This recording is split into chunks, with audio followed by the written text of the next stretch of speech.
Hello everyone and welcome back to The Social Tune. Today we're going to take a look at the top 10 worst albums of 2015. Now before we start, I'd like to make this clear. These are my picks. Not only that, these are the albums I heard this year. Possibly there was something worse out there, but I didn't hear it. This is what I heard this year and what I hated. If you think that one of the albums on this list does not deserve to be here, then please post it in the comments. Or if for some reason you want to send me an album that you thought was worse, then please, I beg you to do so, because believe me, I heard some of the worst music of my life this year. I mean, wow. Seriously, some of these albums are just atrocious. Now, there aren't as many outright terrible albums as in previous years, but believe me, what they lack in quantity, they make up for in quality, because the quality of, especially the top 3 albums, were so low that I was shocked. But enough of that, let's get started with number 10. This is an album that a lot of people really loved, and you know what, I just do not get it. It goes to Badlands by Halsey. I do not get this. It is bratty, it's obnoxious, it's blaring, it sounds awful, and yet so many people think it's inspirational. No, it's not. I mean, if you want to really excuse it, it might be mediocre at best, but no, it's not just mediocre, it's horrible, it's unpleasant music. I just don't get this, okay? Maybe it's just different tastes, but I do not see how anyone could possibly like this bratty, annoying album. At number 9, we have Mobile Orchestra by Owl City. I did not like this album when I first heard it, and the more I listened to it, the more I absolutely hated it. This guy has always intrigued me, but I've never really liked him. He's one of those artists who is a lot smarter than people give him credit for, especially because of the type of music he makes, which is very pop-friendly most of the time. But if you go away from his most well-known songs, like, you know, Fireflies, or his collaboration with Carly Rae Jepsen on Good Time in 2012, it's really odd how good this guy is, but here he just completely fell off. This is absolutely shapeless and formless, and at many points is completely contemptible. I'm not the only one who said this was bad. There were a lot of Owl City fans who did not like this album, and I have to agree with them. It was not good at all. Number 8. This is an artist who a lot of people love, and I will never understand why you people love this woman, because she does not do anything for me. Easily, Honeymoon by Lana Del Rey. It's not as bad as her previous album. I did not like Ultraviolence. I thought it was absolutely awful, easily in the top 3 of the worst of that year. But you know what? At least there she was interestingly bad. Here, it's just boring. This album puts me to sleep. And that's before we get to the very questionable lyrics, which really do strike an odd chord with me anyway. A lot of people find it inspirational. I find it really annoying and aggravating. She spends this whole album trying to make herself independent and a better person, and then on Swan Song she just flushes that all away. What a complete waste. Even though I don't think anything could have saved this album because Lana Del Rey was singing it. I will never like this artist, at least I don't think I will, but you know what, if you like it, that's up to you, it's just not for me. At number 7, we have another band which really is adored by some people and hated by others. But in this case, the mainstream loves them, and the critics hate them. It is, of course, Mumford & Sons' Wilder Mind. I did not care for this album. I've really not cared for almost all of Mumford & Sons' discography, but this was the first time that it genuinely pissed me off beyond the lyrics. The lyrics are always the sticking point for me, but here, the instrumentation, that electronic sound, it just does not work for them. And plus all the awful lyrics that are always there, they're so irritating. It's so irritating to listen to. Now, don't get me wrong, I'm sure that they're nice guys, okay? I'm sure they're nice guys in real life, but it does not come across in their music. I actually met the lead singer's mother. I gave the lead singer's mother a hug on stage in front of thousands of people, and she was lovely. And look, you can judge me all you want for that, but she was a lovely woman. She's incredibly wise. I really recommend you look her up. Her name is Ellie Mumford. Look up her talks. They are so inspirational. But yeah, at least in my opinion, you should avoid Wilder Mind like the plague. At number 6, we have Kill the Lights by Luke Bryan. There's another bro country album that goes nowhere and does nothing for me.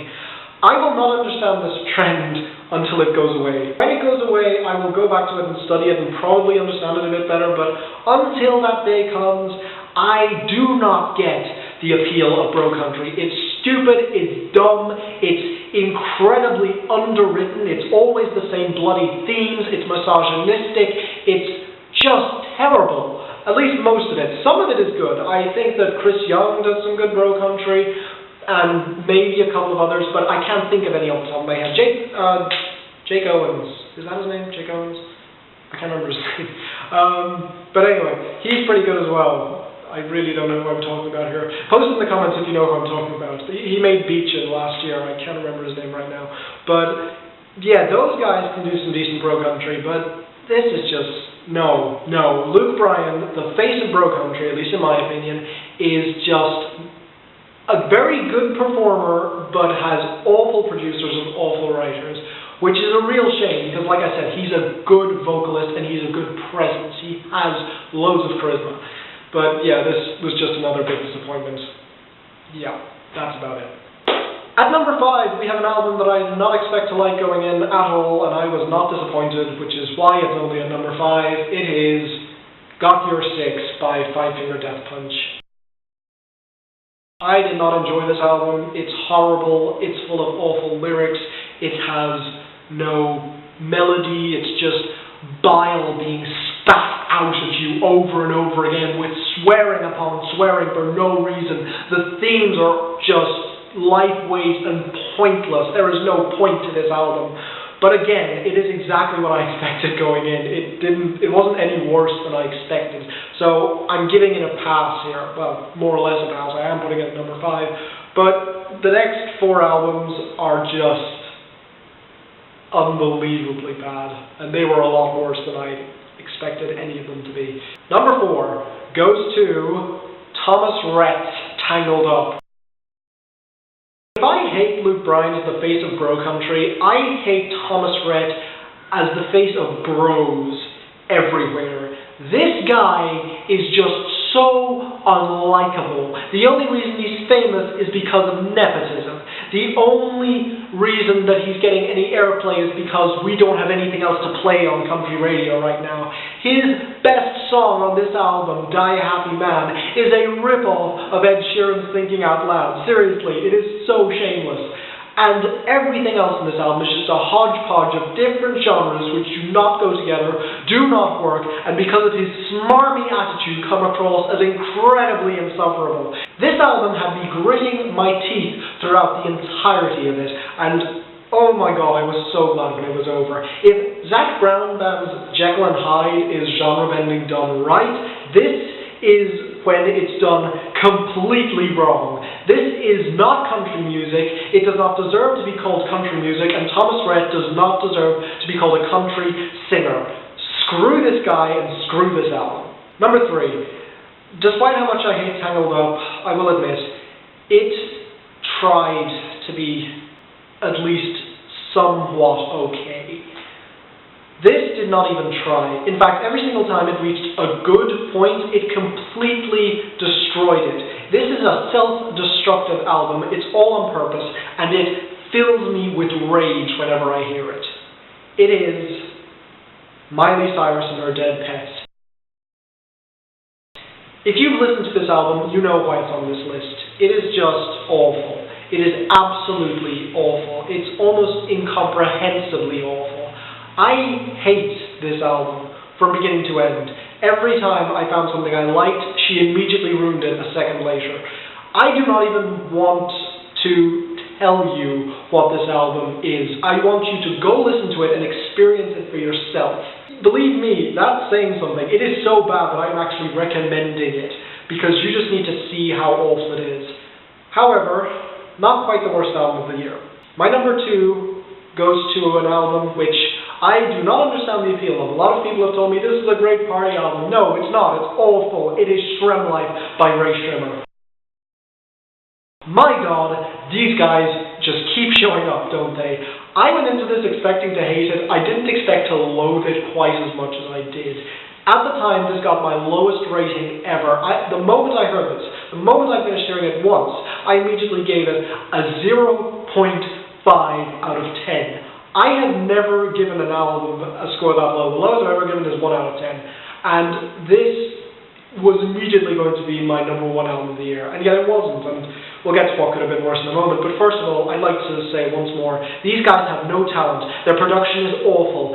All the content is absolutely misogynistic and deplorable. I hate every single second of listening to these two. There is not a song on this album I would listen to again. Just avoid this album like the plague. It is not worth your time. I don't even want to recommend it. I don't even want to recommend it for the experience. No, just avoid it. Stop giving these guys their play. Just ignore them and maybe, hopefully, they'll go away. And yet, not quite my worst album of the year. Number 1. I have not heard from this artist in a long time, and there's a reason for that. Now, this guy made one of my favorite hit songs of 2009, which was called Day and Night. It's a good song, you should look it up. But this album is just absolutely awful. A lot more awful than I expected it to be. My number 1 album is Speedin' Bullet to Heaven by Kid Cudi. This guy has apparently been going crazy the last few years, and I didn't know about it. But yeah, listening to his music and listening to his albums, he's gone off the edge. He's just gone nuts. And this is a prime example of that. Nothing works at all. I mean it. I cannot find a single riff I like on this. I cannot find a single moment that works. I find it incredibly annoying. It has Beavis and Butthead sketches inserted into it to make it even more lopsided. Everything about it is just pure crap. Everything. Even Rae Sremmurd have maybe a melody that works. I'll say, This Could Be Us. The melody's actually okay, even if they can't sing. But, my God, everything here fails across the board. This gets a 0 out of 10. I have never given an album that, but if I'm looking for an album that is not music, it is just a mess, plain and simple, it's this album. And that's it. That's my time, guys. If you want to listen to the worst songs of the year, I'm not going to make them. Just any of the songs on these albums would probably land on my worst list. So listen to these albums if you want my worst picks of the year. But yeah, thanks very much for watching. My next video will be the top 10 best hit songs of the year, I think. Probably. Otherwise it will be my top albums of the year. So stay tuned for those. Until next time, this is The Social Tune. I'm Finn, and I will see you all in the next one.